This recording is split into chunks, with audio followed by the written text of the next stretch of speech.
আসসালামু আলাইকুম সম্মানিত ভিউয়ার্স, আবারও একটা নতুন ভিডিও নিয়ে আসছি আপনাদের মাঝে। আমি একটা বড়ির বাগান করছিলাম। বড়ির বাগানটা আসলে চারাগুলারে রোপণ কইরা আমি কলমি করছি, চারাগুলারে কলমি কইরা চারাগুলা রোপণ করছি।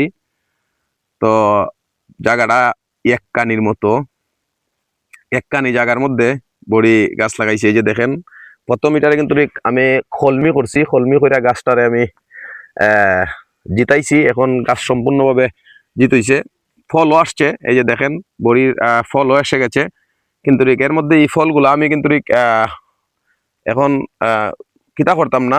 এখন এটা ফলগুলো নষ্ট করতে হবে, কারণ যদি না করি তাহলে গাছের অনেক প্রভাব আসতে পারে। আল্লাহ যদি সব দিক দিয়া ভালো রাখে, সুস্থ রাখে, তাহলে সামনের বার ফল আসবে ইনশাল্লাহ। ওইসব ফলগুলা রাখবো। আর পাশাপাশি কিন্তু দেখেন, আমি জমিনগুলা পইরা থাকবো বিদায় আমি মিষ্টি আলু লাগাইছি। মিষ্টি আলু খুব সুন্দর মিষ্টি আলু হয়েছে, এবং আমার বড়িও খুব সুন্দর হয়েছে। সবাই দোয়া করবেন, সবাই দোয়া করবেন। এবং তুমি দেখাও, পুরাটা জায়গা দেখাও, খুব সুন্দর করে পুরাটা জায়গাটা দেখাও। দেখাও তুমি পুরাটা জায়গা, এই দিকটাও দেখাও, এই দিকটাও দেখাও। মানে দুইটা খিতার মধ্যে সুন্দর করে খিতা করছি। সবাই দোয়া করবেন আমার বড়ি বাগান এবং মিষ্টি আলুর জন্য। সবাই একটু দোয়া করবেন।